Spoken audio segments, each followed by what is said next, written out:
Okay,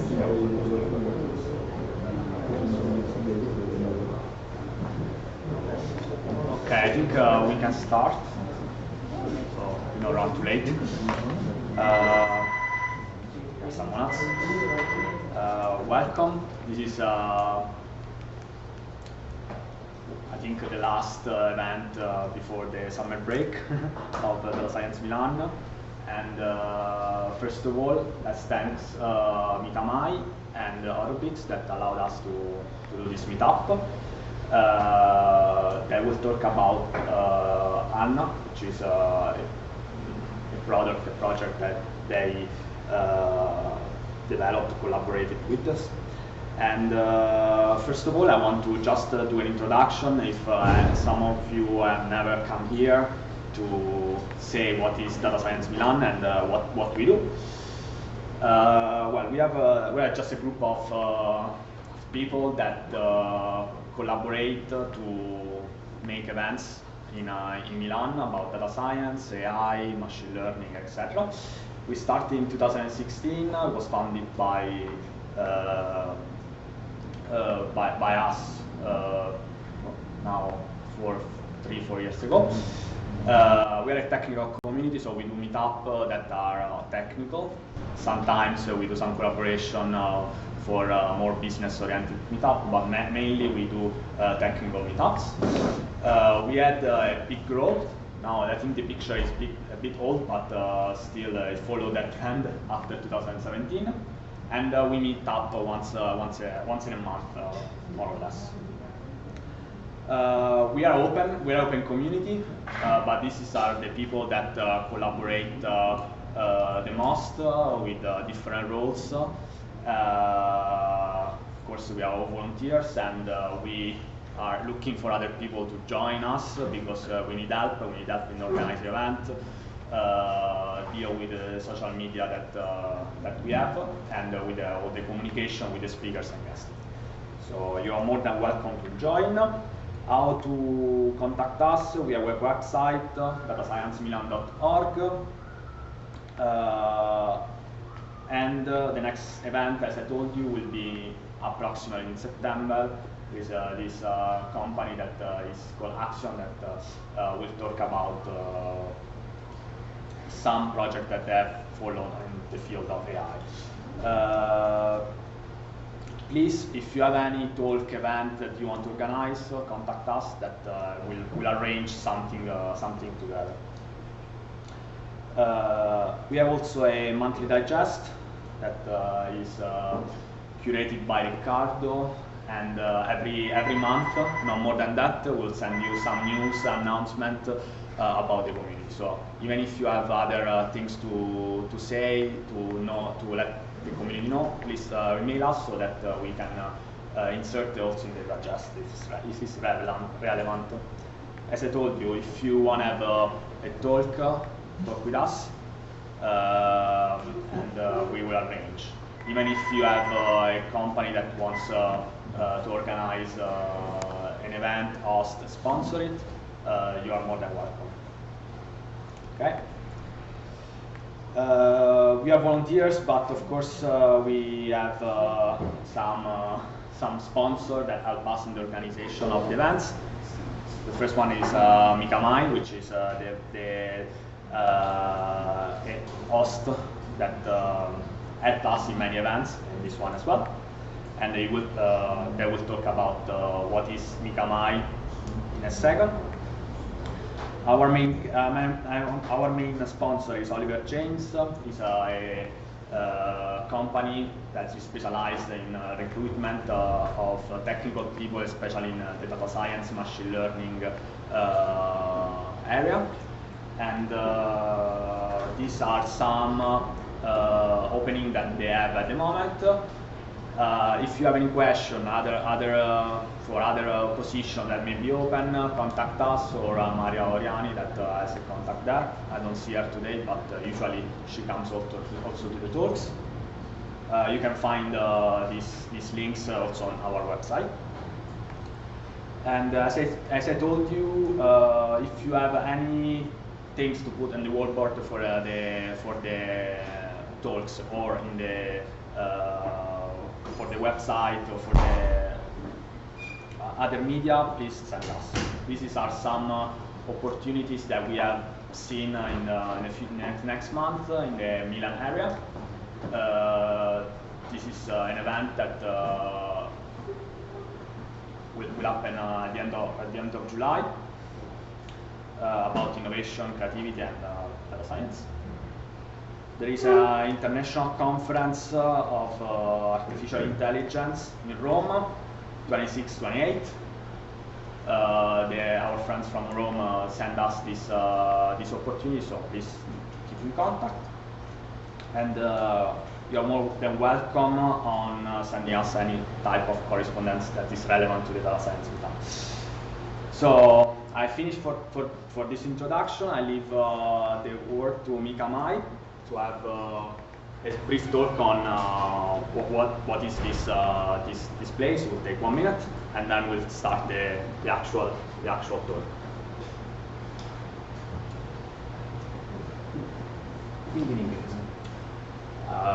In English, yes, because we have the recording, if you can. If I can, I'll try. Good evening, good evening. Sorry for the heat, sorry, I know, it's really hot here. My name is Gianluca, I'm a programmer, and you can find me on the internet like this. And I'm here to tell you about this place. So what is this place? It's a co-working like Talent Garden? No, it's not a co-working. It's the office of some agencies, principally web agencies. One of them is Mika Mai. It works with various technologies. Here we have some of them, here others. And these are the clients for which Mika Mai deliver its work. So just a few of them, obviously. Actually, this is not only the office of Mika Mai, because Mika Mai here is not alone. It worked with other companies. One of them is LinkMe, same work as Mika Mai, but with different technologies. Another company that works here with Mika Mai and LinkMe is Jack Mackman. They're doing design, basically. And the last one that worked here with Jack, LinkMe, and Mika Mai is not. They're doing basically digital marketing. So these four agencies during the day work here, and they decided to do one thing. The evening, when they're not using this space, they just let the meetups that need a space like this use it for their own events. And this activity of helping the communities in Milan is also delivered by this other company, is the company I work for. It's a startup, and basically what it does is financial lending. And together we're trying to help communities. I say together because I'm not the only one person behind this activity. With me there are also Mara, Francesco, and Deborah. And we do this because we like it. This is not English, but I hope someone will get it. And yes, we like it. So we're doing this for free, and because we really like it. This evening, you know, it's a Data Science Milan meetup, and we are always happy to host this kind of event. So I always say thank you to the organizers, but more thank to you, the participants. This is the markettata. So Mika Mai and LinkMe are searching for JavaScript developers. So if you are interested, these are my references. Just write me. This is the end, and I'll leave you to the speaker, right? Yes, please.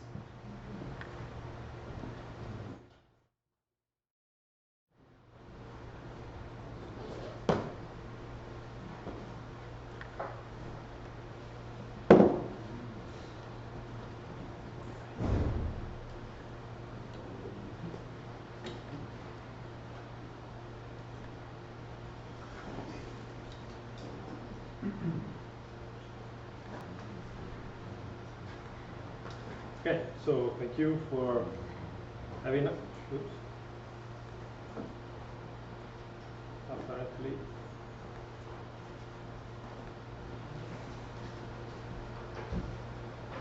Yeah. I copied the wrong format. So, sorry. Okay, this is the right one. Okay. So I'm going to talk 1 second about who we are at Aerobotics. I'm Luca Antiga. I'm founder and CTO at Aerobotics. Aerobotics is a company from Bergamo. We're based in downtown Bergamo. All right. Okay. Will be just a quick thing. So we're about 20 people focusing on the last mile of so-called AI.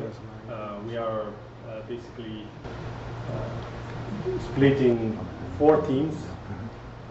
One is a data science team that manages, let's say, all the deep learning, optimization, reinforcement learning applications. So they do training of models that behave in a certain way because the data tells them so. So it's data-defined software that has to go into end-to-end solutions, which is in the application team. We basically try to bring solutions to our clients for applications that leverage AI. And then there are a couple of other teams. One is an infrastructural team that tries to take what is common technologically among the other teams, and an operation team that interacts with the project management at our clients. So we are trying to be as concrete as possible in applying AI to production. Yeah, this is a small subset of the team. I don't know if these numbers are accurate. They're up to date, probably not. But we have a good representation of female, which is something that we find absolutely essential. So we're hoping to increase this number. If you sum up those numbers, they sum up to 300%. So it's ridiculous. We operate in the manufacturing, life science, manufacturing, and other fields. So we try to be to go on real world applications, but cross-sectionally. So our first field, first sector that we started with was medical image analysis, and we still operate in life sciences. We work, for example, in the pharma field, trying to build disease management systems that have algorithmics that we try to bring to the end users, to clinicians. We work together with the agencies in order to certify our systems for use. Manufacturing, we do a lot of manufacturing. So we started off as medical, life science, but as soon as we jumped on the deep learning bandwagon, it was in 2014 more or less, we immediately recognized that with the same people we could tackle a lot more problems.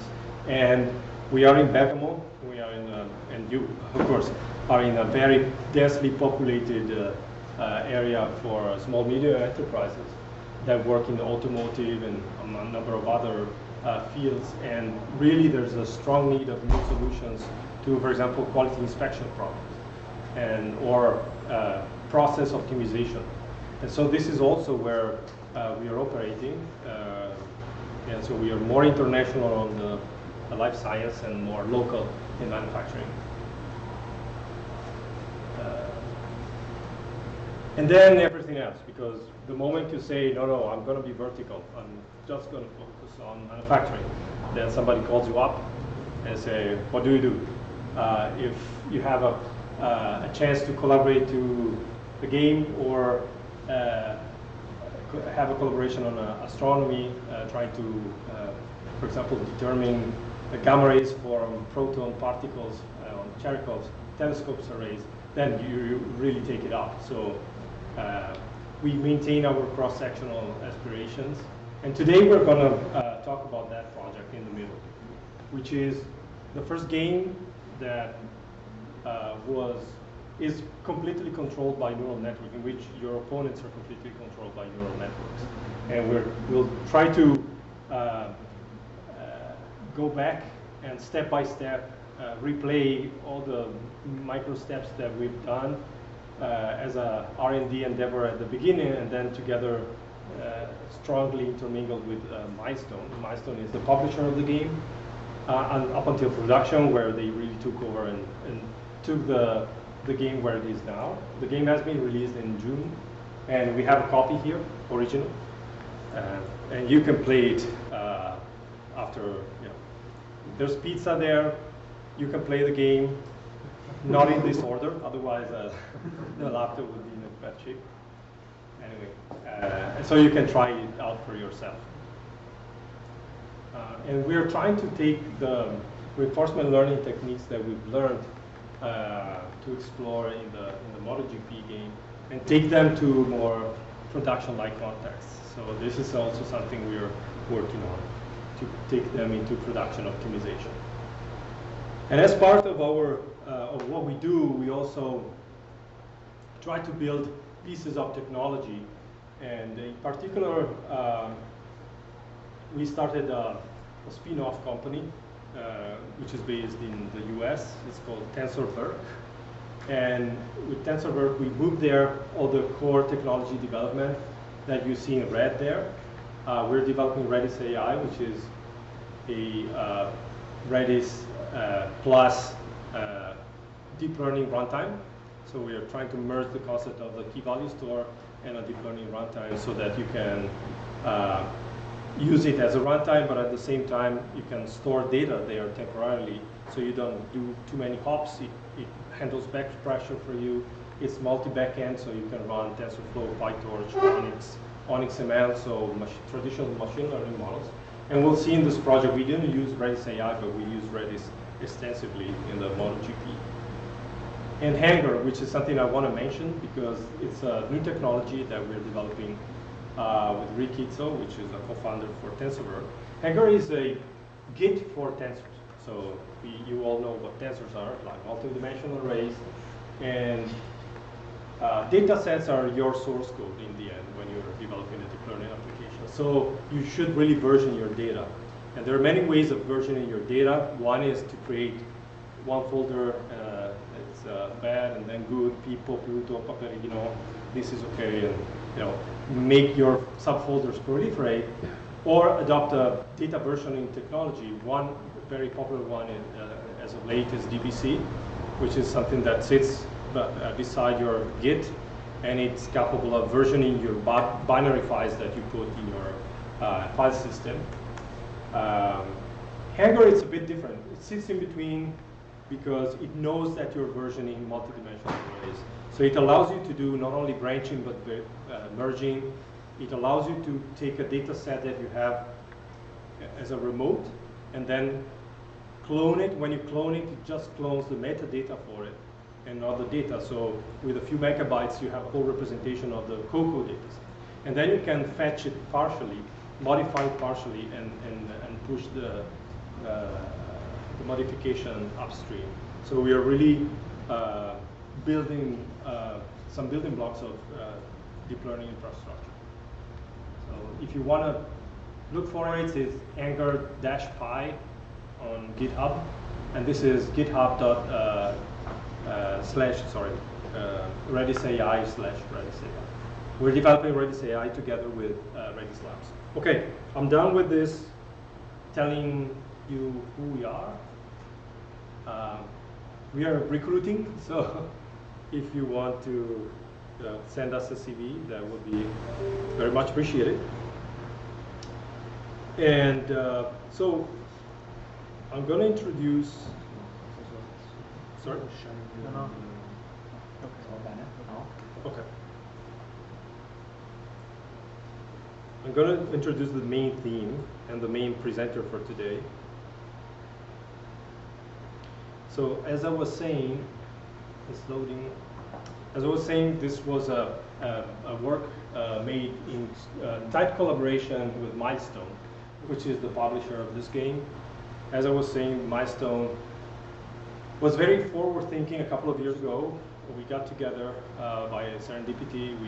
They said, you know, we're really interested in exploring how neural networks can be used to power the next generation of opponents, but we didn't have any idea whether this would go in production or not. So 2 years ago, this was really something that may happen, may not happen.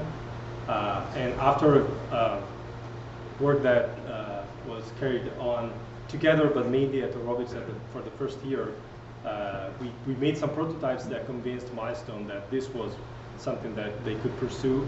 And so from last September, they really went into it, and we worked side by side to deliver the game. And in the end, they did the final stretch. And we'd like to tell you a bit about the whole the whole story from experimentation to production. And I'd like to introduce Daniele Cortinovis, who is one of our most experienced deep learning people, reinforcement learning people. And he will tell you a bit about the R&D thing that he carried on. One training lasted for several weeks at the beginning. And so he was really patient. He's a mediano in his soccer, so he is really, you know, tenacious and never gives up. He's powered by his deeply pessimistic view of everything, so he never gets discouraged. And so this is what makes this possible. So thank you. Okay. Thank you very much. So thank you for the invitation as well. So I'm Daniele Cortinovis. I've been working in aerobics since a few years. I dealt with different projects in different fields, but this one has been one of the most interesting for sure. So when I started, I was sure it didn't work. So I was sure about that. So let's try it. Let's have some fun. It's a video game, so why not? And step after step, with some happy moments sometimes and some lot of pain, we reached at the end the video game, and now the A.N.N.A, the final name. We didn't start with that. We used to give different female names to every experiment, so we ran out of names as well. But at the end, we decided that Milestone, and we decided to call the project A.N.N.A, which stands for Artificial Neural Networks Agent. So I will give you an introduction about reinforcement learning first, and probably you know it better than me. So please stop me, so I can go on. I can proceed to the history of the project. So I will give you on my side a brief showcase, a history of the R&D phase, the one I dealt with. We took anyhow 1 year and even more, and then Luca will go on with from R&D to the production stage, and then at the end the MotoGP video game. So what is reinforcement learning? So it's not new, of course. This is the book I started with. It's basically the beginner book. It's introductory, but it's comprehensive. It's written by Sutton and Barton, the two experts, let's say. They spent many years studying it. And this book dates back to 1998. So it's not yesterday. Actually, the key concepts in reinforcement learning are even older. So it's nothing new. But some years ago, probably you heard about, a breakthrough came from a small company, DeepMind, then acquired by Google. They combined basically deep learning with reinforcement learning. And they managed to achieve impressive performance, in this case in video games. So they achieved the human-level performance playing Atari video games. So quite simple, all video games, but it was even impressive. It was just basically an agent, a neural network agent, just seeing the screen as a human does, okay, and then trying to optimize his policy, his strategy to achieve the better result, basically, the better score, as a human would do. So that was impressive indeed. It went to Nature, and it just revolutionized basically the field, which was a bit left aside.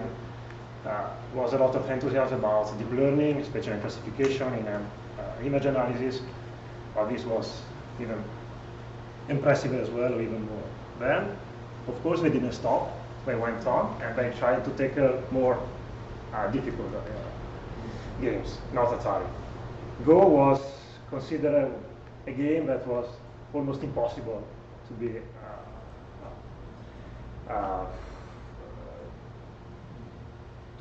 well, that a computer can win, can beat a human, basically.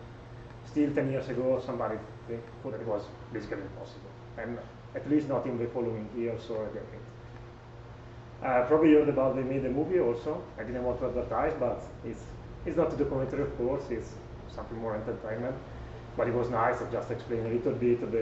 I don't know if you heard about, but they had well, it was very famous in Korea because everybody there is passionate about the game of Go. It's like soccer in Italy, more or less.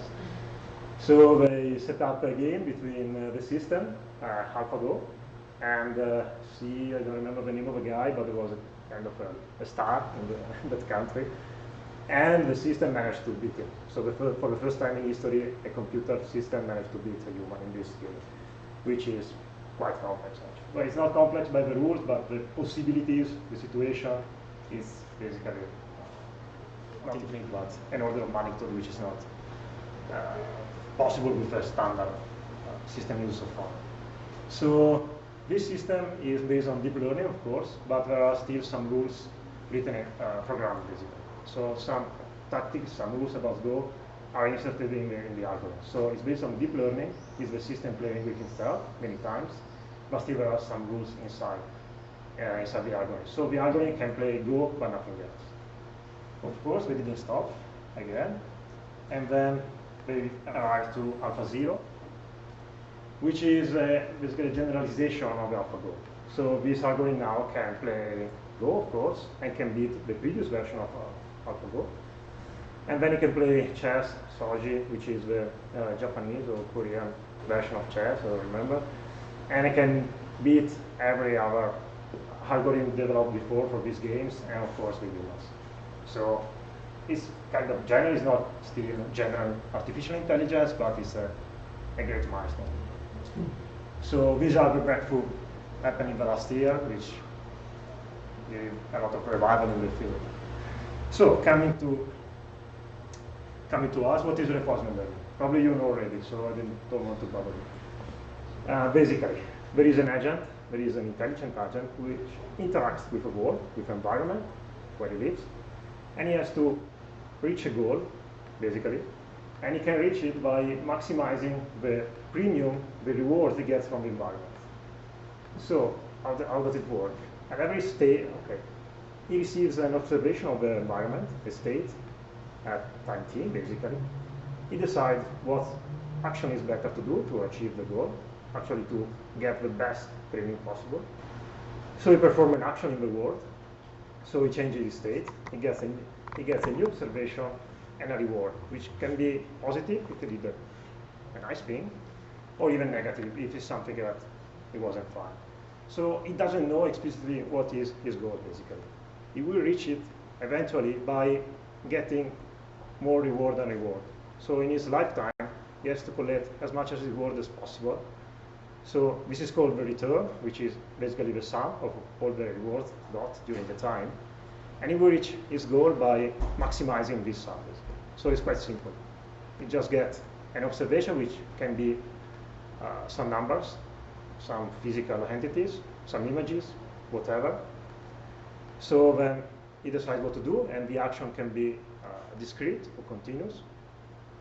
And then he gets a reward, and this is just a scalar. So with a number, you have to express what the agent must achieve, and the task can be quite complex, actually. So it's not easy. This is, okay, you must think a bit about how to structure this problem. But this is basically responsible learning. It's all about this. So the problem, of course, how to choose the best action. Because, okay, I can see the world, I have a state. So I can, the environment, the world can be completely observable. I can have everything about it. So it's not a problem. Then you can model the reward. So you can give it a bonus or a penalty, basically. But what's the function that allows the agent to select the best action? So this function is called the policy, pi. It's a behavioral function. which given a state S, it gives an action, which can be continuous or discrete, and it doesn't matter. So what's the goal of the agent is to maximize the return. So there is the value function, the Q value, which is the value it gets from performing an action A in a given state, and in which this is given by the expected sum of the rewards in the time. This sum given the state S and the action A. These rewards are discounted in the future. That means that a reward given now worth more than a reward got later in the future. Because a reward which the agent will eventually get in the future, it will depend also on the other action it will perform, while the next reward is given by the action I perform now. So this is more important than a reward gets later in the future, which can be very important, even essential for the goal, but it will depend on our action will be made later. So the point is how to basically describe this function, how to make it learn basically.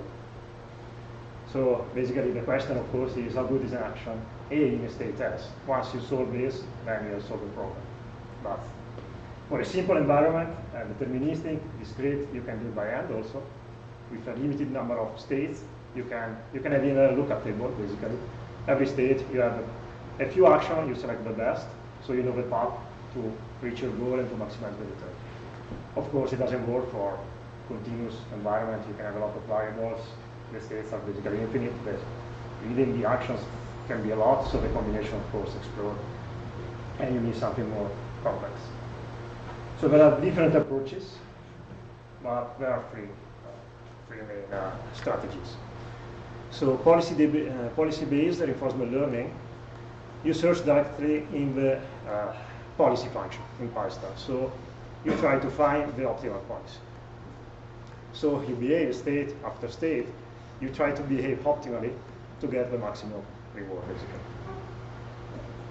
Another strategy is value-based reinforcement learning, when you try to get the optimal value function. So you try to maximize the Q value, again, the return you get, given a state and every action. So this is, again, by maximizing this function, again, of course, you arrive to the best policy, or best policies, can be more than one. Another strategy, which is, now with deep reinforcement learning a bit left aside, is model-based. In this case, you have a model of environment. So the agent has a model of environment. In the other two, it doesn't have. It doesn't know how the world works. For example, it doesn't know the physics law. It doesn't know about gravity. It just will understand it by things crashing down. It doesn't know anything. It doesn't have a model of environment. In this case, the agent itself has a memory, say, as a model, so it can behave according to the model.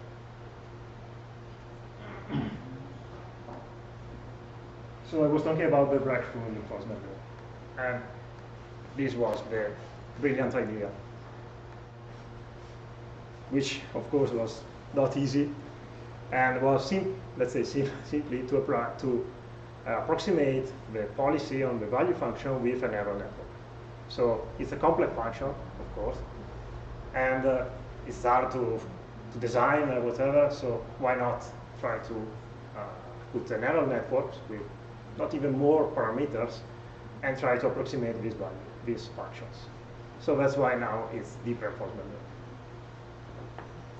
And this is nice in theory, but in practice it's quite hard. This is I like to show you because it gave me a bit of relief when nothing was working, because even the most qualified people working in the field, this is Andrea Carpati, is one of the best one of the experts in deep learning. He was working about convolutional neural networks in image classification, was of course one of the best. When he moved to deep reinforcement learning, he realized it was a bit more tricky, let's say, especially in the design of a problem. Not really in the design of a neural network. It's actually quite simple, let's say. It's not deep. It's a few layers. It's not millions of parameters. It's way less. The difficulty is to think and design the problem properly. So the observation and the reward, basically. So that's the tough. So that gives me a bit of hope when nothing was working. And this is just an example by the theoretical point of view of the value-based strategy. And this was the paper in 2015 about applying deep reinforcement learning in Atari. It was a value-based approach, so they call DQN. And as, recalling the model shown before, you have the environment, which is basically the video game, which provides you the state, the observation, in the form of a screen, basically pixels. And in order to give you also the speed, the velocity of the ball, or any of the dynamics, one screenshot is not enough. You cannot know where the things are going. So you have a small video, basically, usually a couple of, usually 4 frames, a few frames stuck together. So a small video. Then the agent, as I told you, is an artificial neural network. And the action is made by the possible joystick buttons, basically. The moves are quite limited. You cannot do a lot of it with quite an older joystick. And the reward is simply the score obtained in the video game. So you don't have, let's say in this case, to structure the problem, quite reinvent it, because it's basically a video game. There are many tricks, of course, to make it work. For example, clipping the reward, limiting a bit, making an average on the action or whatever. So how does it work? The agent just plays random at the beginning, just randomly. He just explores the environment and he collects data, experience, in the form of a tuple made of the state, the action performed, the new state he reached, and the reward obtained. So he keeps going for a while. Then after a given number of steps, you just stop it, or most often in the beginning, he just crashes his dice. And now another huge problem in reinforcement learning is a trade-off between exploitation and exploration. Because let's say you are learning something while you are trying and making mistakes and learning, then you want to exploit your policy. So your policy theoretically should improve, stay episode after episode by playing. And then, so what you learn, you want to exploit what you learn. But if you're only exploiting what you learn, you cannot explore other strategy. Maybe you learn a discrete policy, you can do something, but you are missing some good action that will bring me to better return and even better policy. So in this case, they use the epsilon greedy method. So you just balance the probability, or choose, or just take a random action completely, or just perform the action which is the best according to the neural network, according to the policy. So at the beginning, the policy is very poor. Basically, it doesn't know anything. The first episode, it just goes randomly, totally. So at the beginning, it just go randomly in the environment, collects data. Then you train, basically the neural network, the model, and then at this stage, you improve a bit your policy. Okay, how is a bit complicated, but everything is based on the Bellman equation. So you want just to maximize the Q value. So given every state for a given action, you want to maximize the possible return you will get from that state onwards with that action. Of course, it will depend on all the other action you will perform later and all the other states you will encounter. So theoretically, of course, the maximum is given by the maximum Q value you can find after this action. So this is inserted in the algorithm, and by trying to catch this maximum iteratively, you can then you can go to the maximum, of course. Probably you will not converge to the best, but you will go quite closely, let's say, hopefully. So by repeating this process, so you explore, you collect experience, then you stop, and you think about it, let's say. You improve your policy, and then you can go to explore with a bit less probability of perform random action, because now you know a bit better how to move. So by balancing these two, this probability, this policy, you can reach to a good performance. And then reach at least the performance better than a human player, let's say. Okay, now I go to A.N.N.A. So I just introduced our project, which is indeed deep reinforcement learning, in this case for self-driving for racing games. So the goal is simple. It just go as fast as possible and avoiding obstacles or opponents. It's easy to say. So why we want to approach the problem with deep reinforcement learning? Because of course in the video game, in the other video games, the artificial intelligence is already there.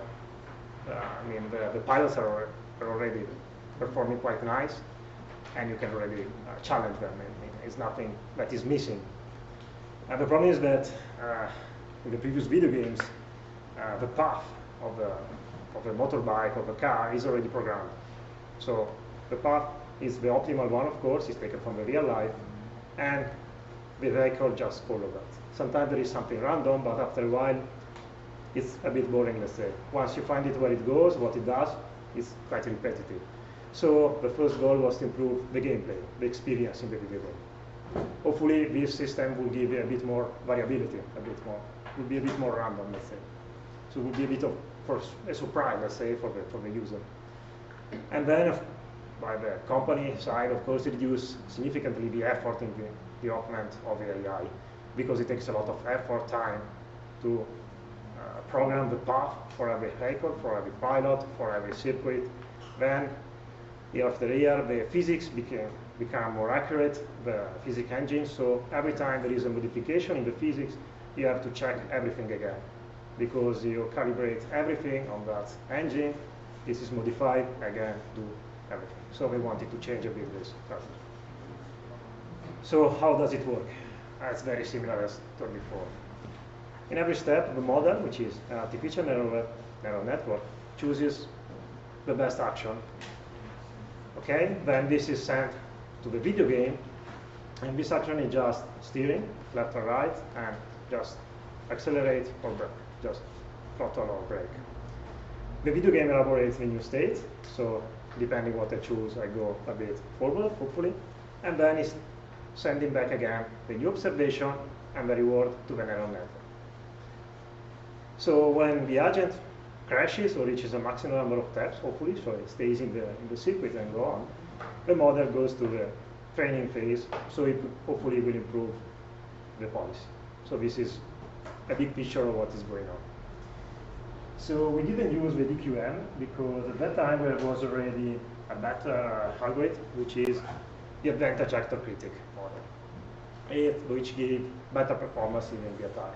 It was still developed by the DeepMind, and is a combination of the value-based strategy and the policy-based.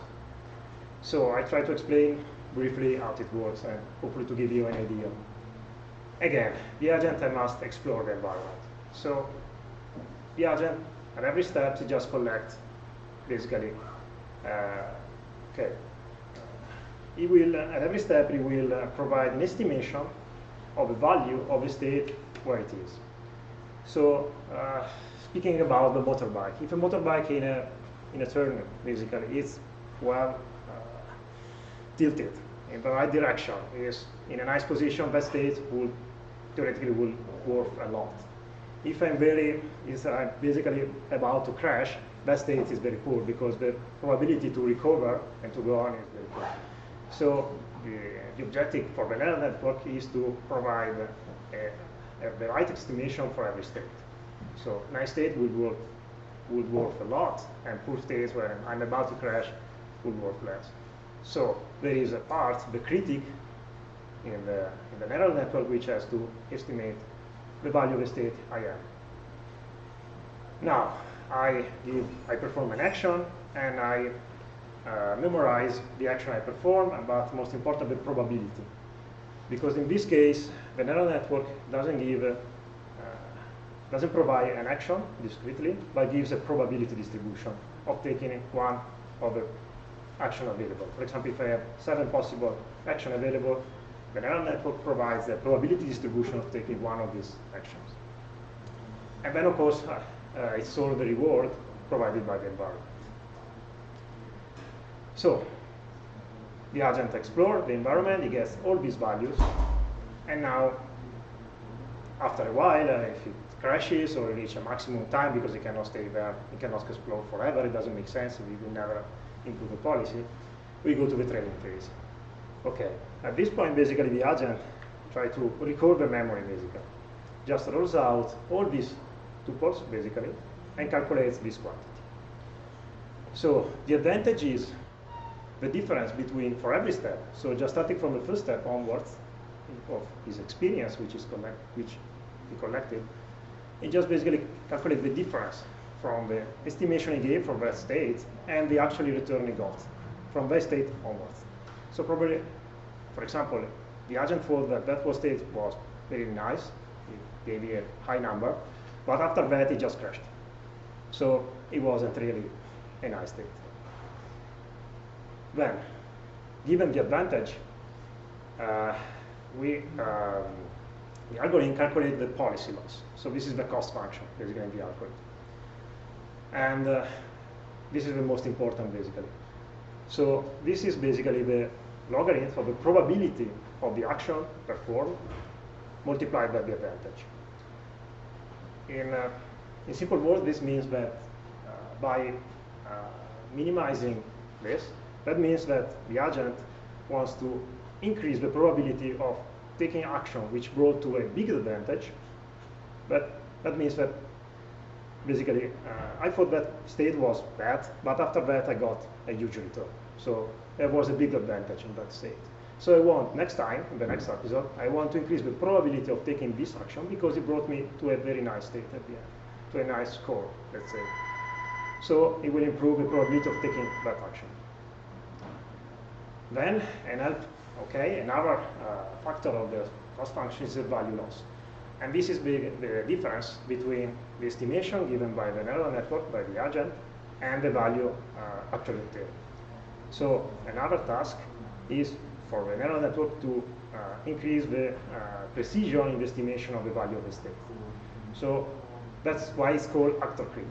The actor must learn to select the best actions, basically, and the critic critiques the actor, basically. So it's telling it, okay, you thought that action was bad because you thought you were going to a nice state. Actually, that was not the best because the difference between the value you actually obtained by what you thought about is huge. So by minimizing the sum of the two, you just basically go to your goal. You're trying to maximize your return and basically hopefully reaching your goal if you structure the problem correctly. And this is done continuously, basically. It takes really a lot of episodes, millions of trial and error, depends on the complexity of the problem. For a simple one, you can go to the convergent pretty easily. For a more complex, you can take a lot of time to really explore and reach and try the action which bring you to the goal, which give you a lot of return, let's say, because it's probabilistic. I mean, the main difference with DQN is that here there is no Gibson gradient. The action actually chosen is done by following the distribution probability given by the neural network. That means that in the beginning, the agent doesn't know what to do, basically. So if I have a two action, it's 50-50. I don't know, I have no idea. My policy is very poor. So just one random. After a couple of episodes, maybe there is one action which is better than the other one. So it increases a bit the probability of taking one action with respect to the other. So it's 60%, 40%. But there's still 40% of taking that action, the other one, because it can bring me to a better result. That's it. So you have to balance, basically, also the learning rate, in this case, to not exploit too much your policy and go to a local minimum, and not even communicate too slow that you will take forever to reach the global optimum. So I hope I give you a rough idea of the model, how it works. So this is actually how we start. Let's go really to the project, to the history, let's say. So we couldn't go directly to the video game because it didn't provide me all the quantities I wanted to try because the customer, Milestone, gave us a prototype of a video game. At that time was actually a rally video game, was not even MotoGP. He gave me a lot of physical quantities, but not maybe what I wanted. Maybe I have to rework a bit and try this observation compared to our one. So we developed a very small video game in Python, so even quite slow. But this gave us a lot of flexibility in the design of experiment because we could tune the model how we wanted, so the number of layers in the neural network, all the hyperparameters, and of course, and most important, the observation coming from the world. Because this is important, we couldn't, okay, I'll tell you later, we couldn't use the images here. Because with images, you need convolutional neural networks, so you need quite a big, relatively speaking, neural networks. And this is not suitable for this application. I'll tell you more later. So we have to basically engineer the observation, take out from the environment what is most meaningful for the agent, left out what is not really important to take the right decision, steer right or left, brake, or accelerate. And then there was another problem about computation speed. It's quite ridiculous, but this Python system was faster than the video game. The video game, it was a prototype with all the features, so all the graphics and everything. For one step, it took longer than the elaboration in the Python. And of course, there were a few problems because there was a lot of work developing even this simple thing. And then even the physics, whatever we did, it was only an approximation, of course, and it was not as accurate as in the video game. So after this, even if it worked, could we really replicate in the video game? But anyhow, we had to start with this. So okay. And now it's how it is made. So these are, in my opinion, the two critical feature of the reinforcement learning problem. Because the neural network, okay, you need to design it, but this is really tricky. Okay, we couldn't use images. As I told you, usually in DeepMind, in research, especially in the work done by academia, they use images. In images, you have everything, basically. Also what you don't need. In a video game, in a racing video game, you don't need to see the public or to see the glass out of the circuit. But if you give the images to the neural network will take out what is important for it. But probably you're not focusing on the real goal. You are providing more information than it needs. In this case, we couldn't afford anyhow, because if you want to go in the production, so in a video game, we must have a really small neural network. Luca will tell you more about this. It's a serious problem. We cannot have a deep residual neural network of millions of parameters. Then it doesn't work. And when you play on the PlayStation, the GPU is fully busy with the graphics, so I cannot also deal with computation. So we needed to extract the information, and we did a lot of experiments. And we reduced the meaningful information for the neural networks to just a few dozens of numbers. And it was enough, actually. Probably not completely enough, because still the network has a recurrent layer. So state is not fully meaningful for the network. It needs to remember also some previous states. So it needs a bit of memory, let's say. But still, with this configuration, is enough to reach a nice performance. The other feature is the reward, because you need to express this goal, go as fast as possible, avoid obstacles also, in just one number at every step. So this is a tricky balance between, in our strategy, a premium when the agent reaches a piece of circuit, because you cannot give it a premium only when it completes the circuit. It will never do it if he's starting from scratch. He doesn't know anything what to do. It's almost probabilistic. The probability is almost zero. So just divide the circuit in small pieces and give a premium when he reaches it. But he must do it in a short time. So he has to stay in the circuit, but also go fast. So don't go out and go fast. So the balance is a bit tricky. It can turn out that if it's not these two features are not balanced, the agent, basically the pilot, prefers to suicide at the beginning, because the more he stays in the circuit, the worse it is for him. So he just decides to suicide at the first step. That's it. If after a few steps the probability is enough that he can reach the first point, then okay, when he reaches it, he understands, okay, if I go in this way, it's nice, I will do it again, I reach the following piece of the circuit, and so on. But that's not easy. So I wanted to show you the results of this first experiment, which are a bit ridiculous now, but was a great achievement in the beginning. So this is our agent. And it was an achievement at that time because he just stays on the circuit, which is very easy. He is basically drunk, but at least he's surviving, he's not crashing. He just a wave along the center line, but it was a starting point. It was a lot of effort even for this. Then, of course, we tried a different configuration for observation and so on, and then now we have a realistic pilot, which convinced ourselves that it could be okay. We can take all the problem. We can go on. So this is the rectangular red thing is the car basically. The red line is basically what he sees in front of him, while the blue one is the physical velocity. So he can drift also because it was a rally game. So he could drift and he could control the car and complete the circuit. So since this was working, we tried to move to the video game.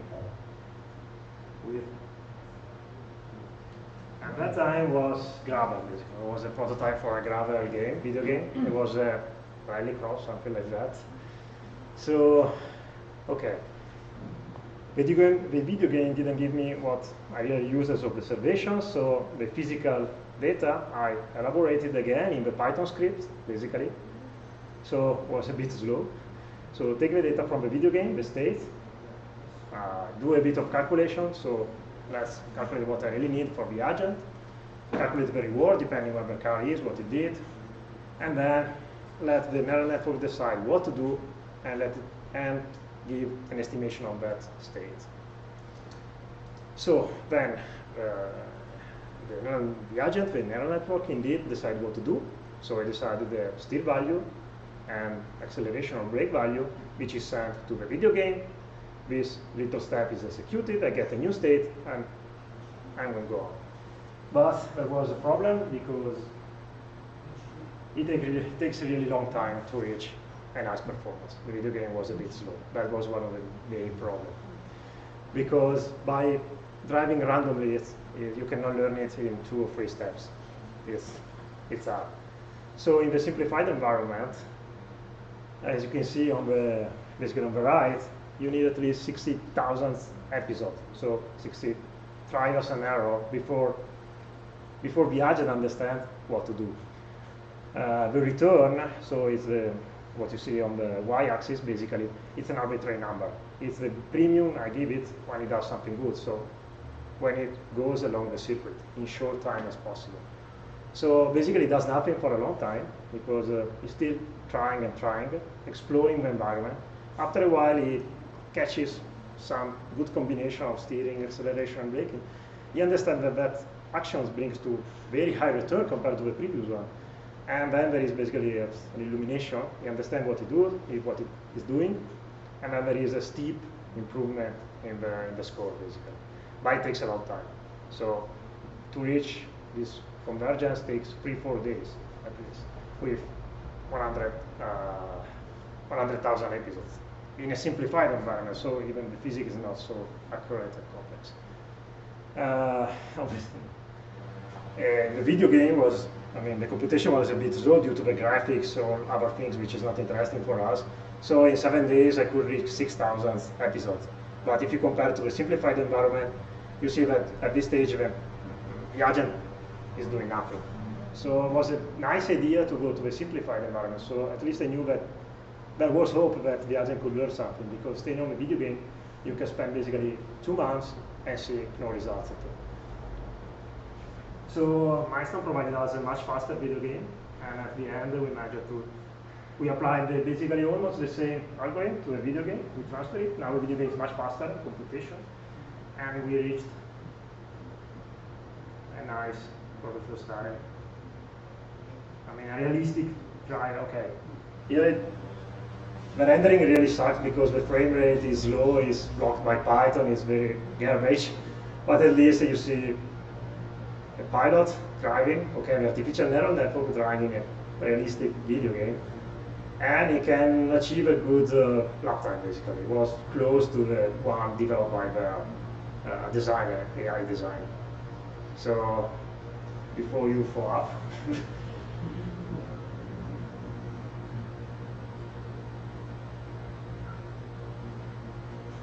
Go on. So next step, of course, the operant, because okay, the agent now can run, can run in the circuit, can go fast, but if it's not able to pass operands, or if it crashes every time into the opposite, then it's worthless. I mean, it will never go to a debug again. It's nice, interesting, but that's the end. So I included the opponent in my simplified, again, in simplified environment. So I couldn't program an opponent driving the circuit. It was a bit too much, so I just used the train agent. I just used different settings for the car, so to simulate pilots with different skills, basically. So the agents just travel along the circuit, the one you saw before, passively. So they don't see each other, and they don't crash each other, basically. They're just transparent. And they're not learning any longer, they're just traveling. And basically moving obstacle for the agent. The agent, indeed, has to go as fast as possible. The goal is the same as before, but now he sees also this operand. So he still has the same goal, it doesn't change, but he has to avoid goal. He has to go as fast as possible and avoiding this obstacle. So that's the only difference, which is not too much, let's say. Even if the task now is much more complex. I mean, possibly, if there is one opener, okay, but if you have more, the number of possibilities of possible configuration are really almost infinite. But it took a bit more time, but it worked at least in the simplified environment. Okay, now I don't know if you can see. Okay, there is the blue. Okay, the opponents are the blue and the green one, which are passive, are basically quite slow. I gave them a slower car. While again, the agent, which is learning, is the red one. So after trying and trying, he understood that he can pass them, but just in a few places, basically. So the drawback is that the opponents are quite repetitive, let's say. They're not active, so they cannot just put themselves in front of the agent, but at least he understood when he can pass them, and he does quite nicely, at least here. Another one in a more complicated circuit, a bit more traffic. And he waits if he cannot pass them, and when he can find some room, it just goes. Then once he passes them, I put them in front of him again, just to maximize number of situations when he has to learn how to pass them. So that's all. And it was a bit fascinating, but at least in this repetitive configuration, it could. So, okay. At this point, let's go to next step, which is, let's go to MotoGP. So let's switch, since the rally was not enough, since the coming video game for the customer for Milestone was MotoGP, let's switch completely for the, from racing with a vehicle, with a car, basically to a motorbike.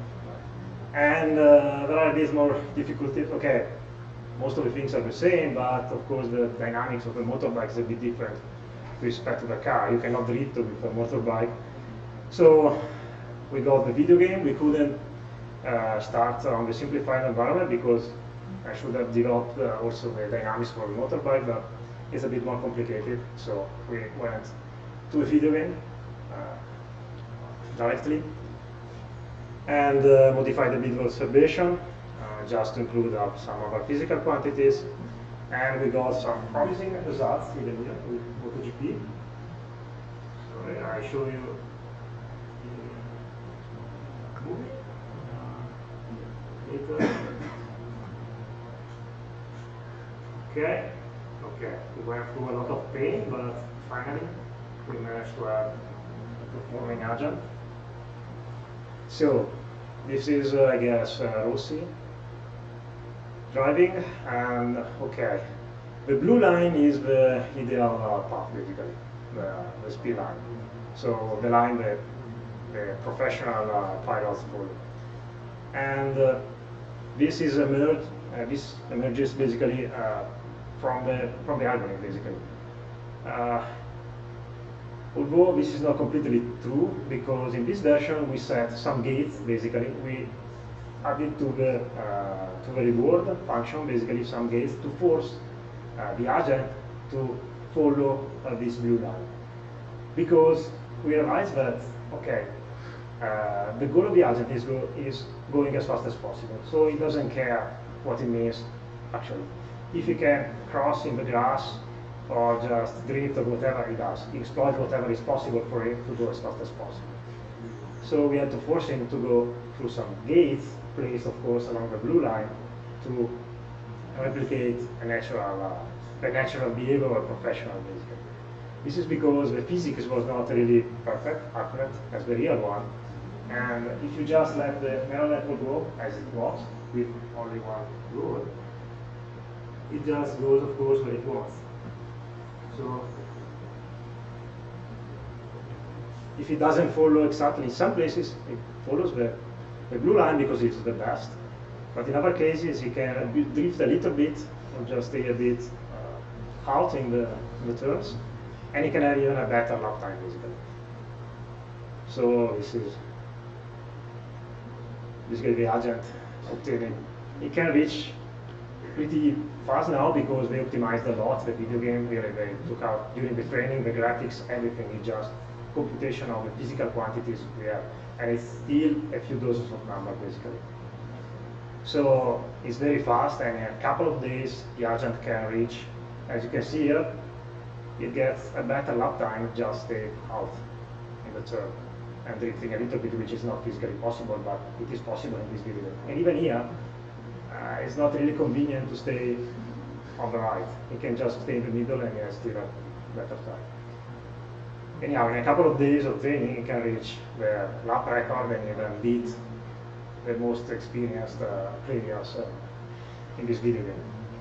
So it's much easier now for the developers to obtain a nice agent and SAI in a short time on whatever circuit. And even if you change the physics, it's just return. You just start again, wait a couple of days, and you have it in larger ready. Now, of course, there is a problem about the opponents, because it's not easy. It's not easy with 2 or 3 opponents. It's even more complicated with more opponents, and it's a lot of pain. This is what happened when you first try. The agent has no idea what to do. He just suicides and kills himself. It's funny, but some of it just the same neural network replicate for 32 players, which is a huge problem just for the PC because it has to do the same calculation 32 times. So, as Luca we told you, we had to shrink the neural network a lot to be able to sustain the runtime, basically. So we went through a lot of pain because it doesn't know what to do when you find 42 opponents all around you. It's hard. So we had to train a lot in this special situation. The starting was one of the most difficult. But after a while, the agent, after trying and trying, he realized what to do. So we got quite realistic behavior. Now it's even better. But when you found this, we were quite happy. Because we managed to not crash each other and even to start to distribute along the path, because and see there is also variability. I mean, even if it's the same network, some of them are trying one trajectory, some another. Then after a while we just create a train more or less, but this is even in reality as well. But it was quite we were quite happy about this. It got realistic at this point. So sometimes they pass each other, usually they profit from errors, let's say. And then if you even tune a bit the properties of the motorbikes, then you have even more variability, and you can have a very realistic behavior. But the problem is to tune it, because the goal is for the neural network to go as fast as possible. You cannot, it's hard, I didn't manage to tell it to go as fast as possible, but not too much, because if I'm a beginner, if I'm just losing all the time, I just don't play any longer. So we have to tune for beginner, intermediate, and expert player, and this is not easy. So it took a lot of time also to calibrate it. So that was not the end, of course, because going to production was still a lot of work. So I did, again, a few words to Luca. Because this was still kind of experimental. Now there is still a lot of challenges going here into the conventional product to put this in a product that should be reliable 100%.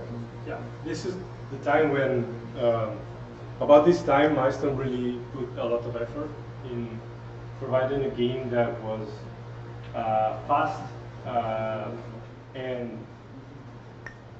essentially we started asking ourselves and the team how this could ever go on a Nintendo Switch, for example, which is a small device, or a PlayStation and so on. So how do we put this in production? And this is where the efforts really ramped up. We have I say we, but it was mainly a shared effort, and a lot of it was by Milestone.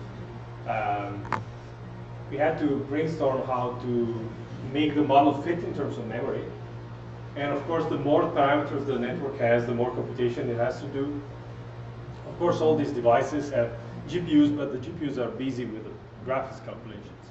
And then there's physics calculations. And then there's collisions, and so on. So the residual amount of computation is really tiny, because everything is already super optimized. So we had to say, okay, we have to shrink the network. What you have just seen was a 20 megabyte network. But that was not acceptable by any means. 20 megabytes of weights of parameters.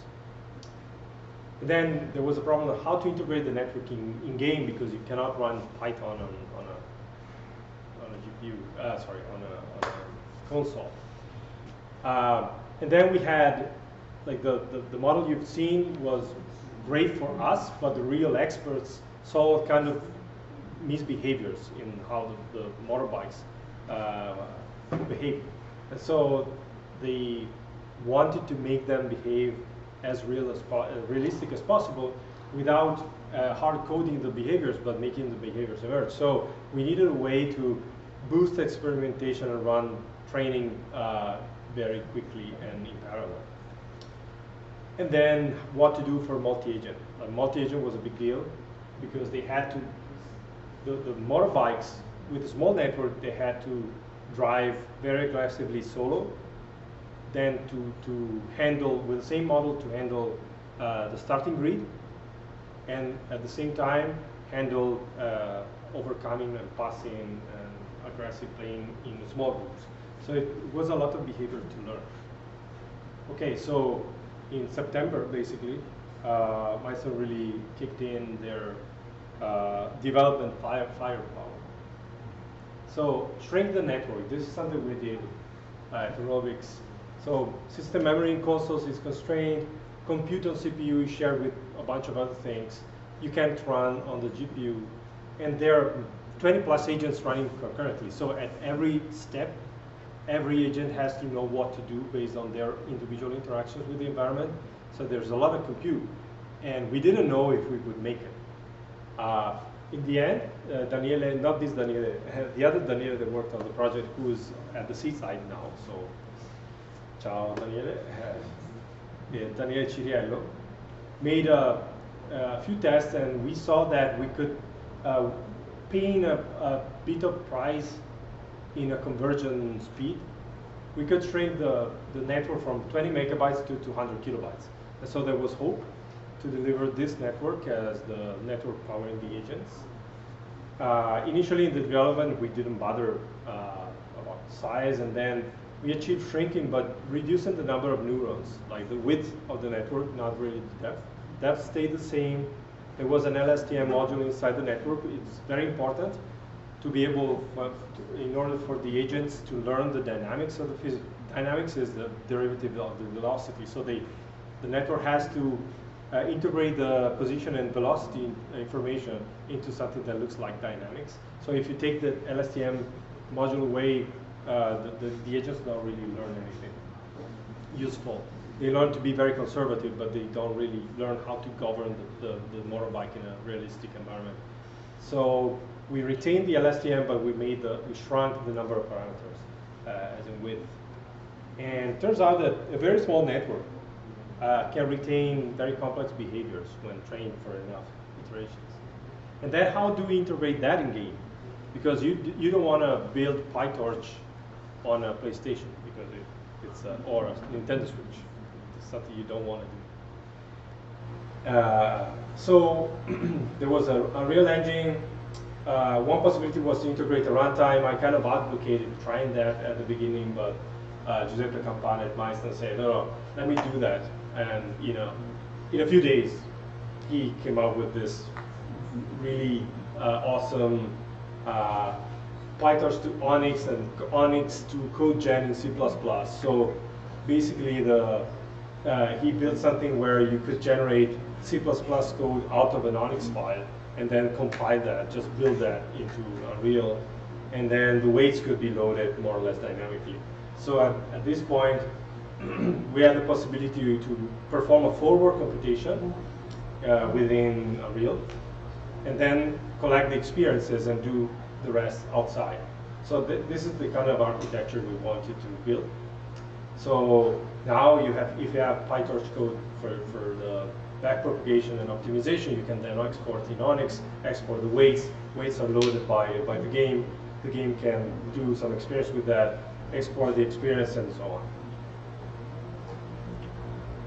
And then there was some optimization, some magic to do to be able to implement this in small devices, so make it run fast. So we had to scale up the training. We needed to train in parallel with the potential of training many players per game. So you saw opponents before. There were passive opponents and one active one. We found out with time that it was a lot better to train just them all from scratch, like 20 or 18 or 21 players from scratch. At the beginning, they were just going randomly and then building experiences, and they were balanced out throughout the training as they were improving. So in the end, we had to collect many experiences per game and many games at the same time. So we could gather a lot of uncorrelated experiences, which is beneficial for training. And so the kind of architecture we've set up was many copies of the game running without graphics, headless, performing forward computation using what I just told you, the CodeGen built-in. And then experiences were collected, including the reward. So all the observations and reward were hard-coded. And then everything went into a Redis instance, where a number of PyTorch workers could perform the forward and backward again to compute gradients. Because if you compute forward, then you can, with autograd, you can perform automatic differentiation. You had, from the experience, you really have all you need to understand what to do. And then once you have the gradients, then the optimizer can perform one optimization step for the network, re-export the network into Onyx, place the Onyx into the Redis instance, so that the weights could be exported and the games could take those weights up. So they were always up, running with the most updated parameters, collecting experience with and feeding them to the workers. And in this setting, we could reach a full track, so in a few minutes. Vehicles could complete one lap in a few minutes from scratch. So from random to a full lap in 2-3 minutes, something like that. And then, but the whole training lasted like 2 days, because from going one lap to going aggressively handling group behavior, then it takes a long time, to the level of quality that Milestone had in mind. So I already said this. Agents tend to lean on their more experienced counterparts. What we saw at the beginning, the first experience we did was put an experienced player that was not learning and that was going fast. And the agent that was learning was chasing the guy in front. And when we removed the guy in front, the agent would just go outside the track because it relied on the other one. So it's better not to have over reliance on the opponents to understand what's going on and be more independent. And this also it means you have to manage solo driving and a mixed experience.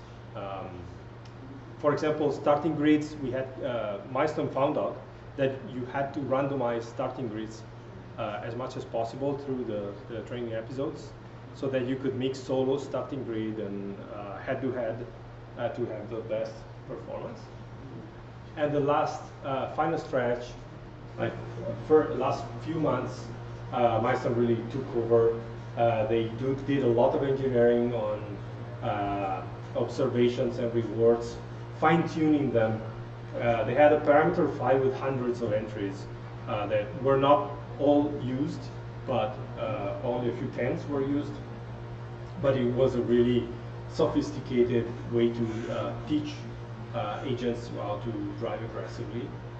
And it was great to see that the game designers before that were used to hand optimize splines and define the best velocity at some point for this player, for this motorbike, really transitioned to being coaches. So they really understood how to train the system, a system like that, to achieve what they wanted to see.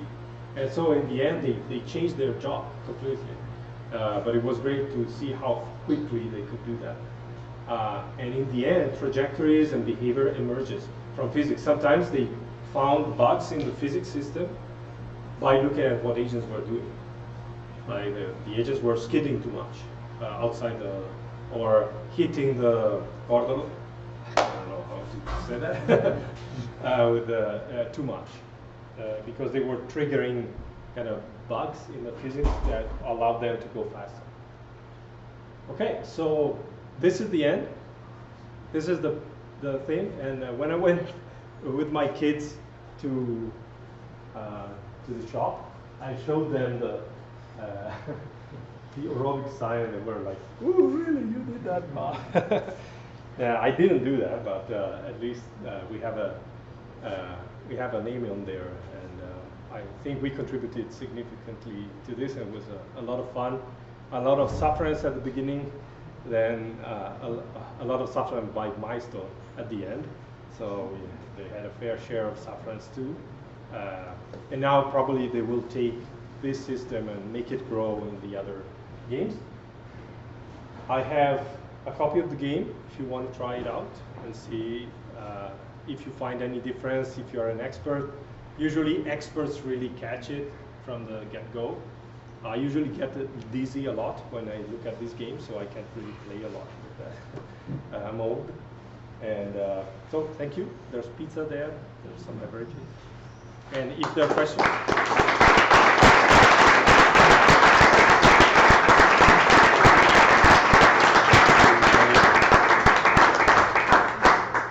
Are there questions for me or Daniela, of course? Did you try to benchmark the performance of the different reinforcement learning approach to more classic approach that have been used for years? Yeah. So they always benchmarked it. Mm-hmm. In the end, this system is much harder to beat because it's more surprising. If you make a mistake, you will be overcome in multiple directions, not always in the same way. And also, the motorbikes are generally faster, so it's harder to beat. This is what we've been told by also experienced players. It's tunable, so if you give it a motorbike with less horsepower, then you will win it. But at the full capabilities, it's really hard. Thank you. Okay, so I have a question. It is about the game designers. Yeah. I knew that with MotoGP 15, okay, game designers basically were talking to the programmers in order to have a simplified model of the physics of the bike, so that they can have some special knobs that were basically fun knobs to be able to actually tune the difficulty, okay, of the game itself. Mm-hmm. This was possible because, you know, there is a very detailed engine physics. You can simplify it somehow, and then you can present this interface to the game designer. But how this was done with, let's say, artificial intelligence algorithm that beneath, under the surface, basically the knobs aren't really understood by the developer itself, so yeah. they can't really simplify it. Yeah, yeah. So this is the first question. Yeah, so the knob, well, there's a ton of things that I cannot talk about, of course, which is really the Coke recipe, the Coca-Cola recipe in all this. The game designers could, together with the developers, identify how to weight somewhat or to present some observations in order to make and rewards, in order to make the vehicles behave at a high level in a differently. So they could make them more aggressive or less aggressive by changing the reward scheme, or And since the training was not too slow, they could really experiment, and they had tens of different games training at the same time. So in the end, they learned how to do it. And then there is a setting in which you can control how fast the vehicle goes. So how difficult it is for the end users to beat it. And this is relatively simple mechanism. But in terms of behavior, it was all achieved through fine-tuning certain aspects of the reward function and the observation. It was nothing more than that. So it was really nice to see them, understanding how to do that, because we didn't know before starting. Okay, and the second question is about situations. So basically, you showed us all the training, of course, with the focus on being on track. But a bike can go outside the track, Sure. and if you have a policy that basically optimizes being on the track, I don't assume that it is behaving very well on the track or in special situations. Mm-hmm. Okay. So how did you handle that, and how did you, let's say, ended up in production with something that was real and not? Yeah. So the motorbike were allowed to go off, and of course, when you go off, you lose certain control on the physics. So it's not like if you go off track at some point, you can't control the bike up to a certain point afterwards. So there were a few situations in which the AI cut corners because the physics allowed so they had to be handled. But these were more problems with how the problem is posed from a physical perspective, right? So it was more like fixing the physics. For example, at some point there was the track. The designers forgot to add some, different physical properties of some off-track part, and so they were going off track. They were allowed to go off track, but in the end, the real performance was achieved by this form, by driving similarly to what an experienced driver would do. Probably something that was not taken into account was damage. I don't think so. Damage. So that was not taken into account. So the model doesn't incorporate it.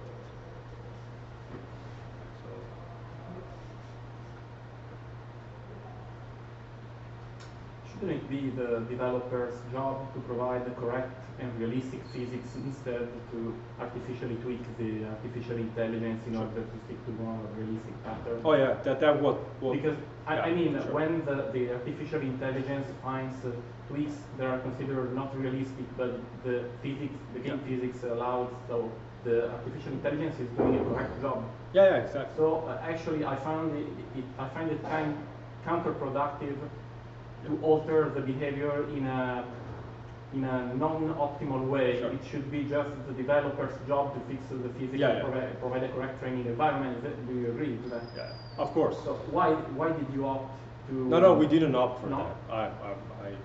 I did you not. were forced to stick Yeah, to well, the truth is in the middle. Sometimes your physics doesn't take into account certain things, right? And it cannot do that in reasonable time frames. So you want you take the route of discouraging certain behaviors, but in the end, for the most part, where there were tweaks, they were fixed at the physics level. All right. So of course. This development, artificial intelligence development, also worked as help to the physics development, and absolutely. the two worked in tandem. Yeah, I said it before.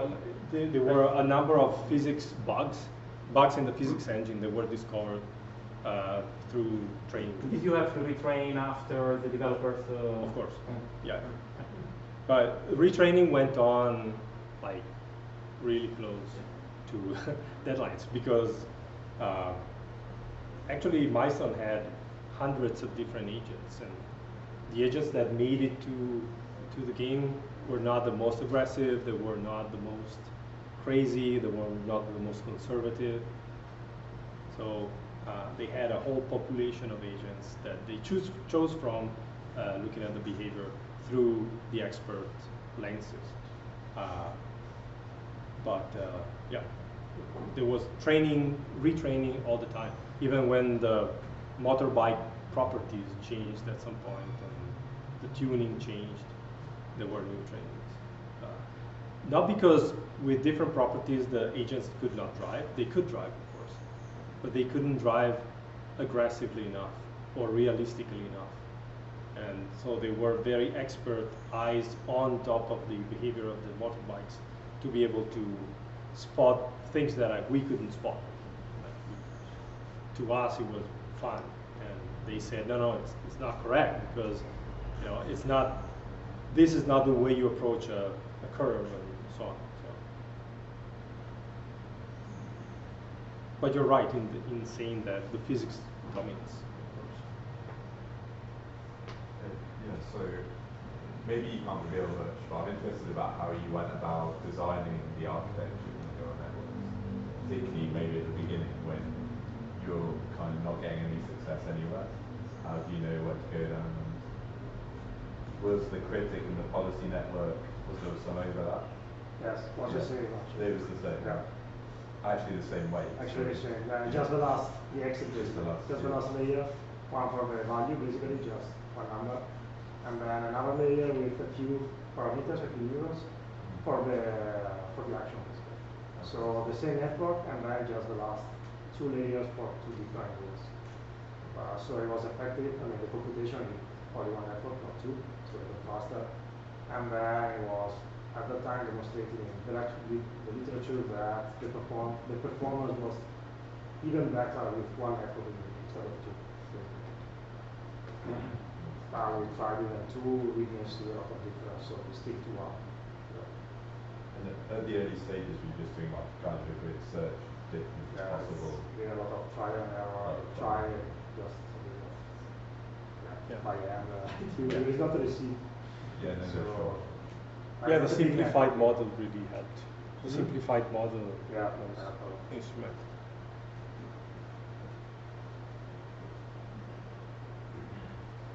So you see in the training curve, like the reward curves that Daniele showed you, there was a long time where there was a complete lap, but the vehicles were really conservative. They were like uomo col cappello. They drove in the middle of the road, taking it easy, and surviving. And then in a few thousand iterations, they learned how to skid. It was not, of course, this doesn't apply to motorbikes. We had a car there, but they knew how to exploit the physics to gain performance. And at that point, it was like a sigmoid, and the training was up there the whole time, and they didn't lose the ability to skid.